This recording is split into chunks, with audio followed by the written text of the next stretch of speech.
I'm Dr. Jeff Gusky. I'm a Dallas emergency physician, fine art photographer, and explorer.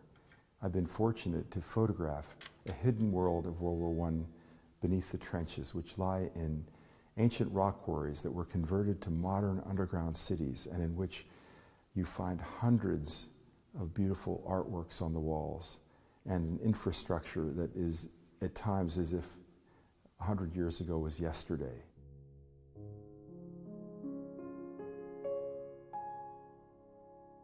This is an image which exists nowhere else on the Western Front. It's a premonition of the 20th century. You see a ship sinking that is a metaphor for the Titanic, which happened only 5 years before this was carved. Underneath the carving, you see liberty is leaving the world. Just to the left of the ship and above is a sun, and the words beneath, "The sun of my youth is setting." And to the right of it, above the ship, the disasters of the 20th century. It evokes something which is very important to me, which is that the faith that we have in technology needs to be moderated, and the most important thing is for us to retain our humanness and always be in control of technology as human beings with a human heart.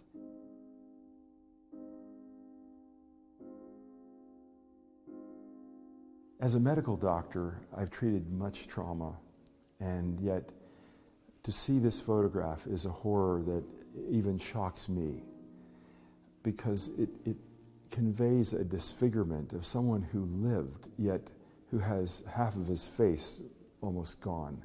This sculpture is looking right at you, and it is a metaphor for the disfigurement, not only of the physical being, but of the inner life that was caused by war.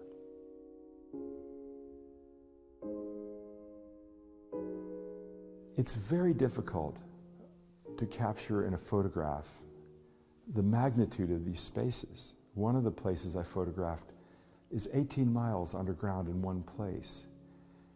So until you can see it with your own eyes, one has a hard time imagining the vastness of these spaces. But I was able to capture through a panoramic photograph one place where you get a sense of just how large these places are.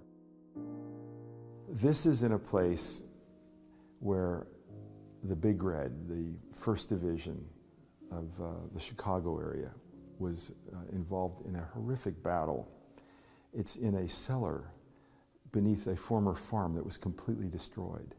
And these American soldiers felt such a love of America that they carved next to a stairway an American flag and the words USA forever.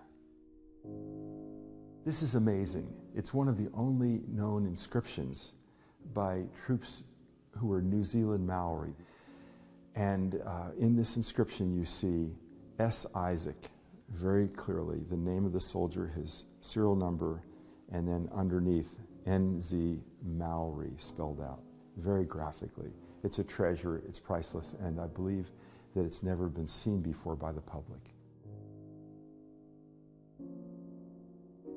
This photograph is in a French chapel. The soldier that you see praying is actually opposed on the other side of the chapel by another soldier in a different uniform, kneeling in prayer and reverence as well. And in the middle you see an altar, the back of which is decorated with palm trees as if it's the Holy Land. And you see a cross, and it's a very sacred feeling place. And when I photograph this place, I never failed to go back to the thought of, if we were in this situation where life was hanging by a thread, where your fate was so uncertain, we would probably turn to something outside of ourselves, like they were, faith in God, asking for something to hope for. And I think that that's what this represents.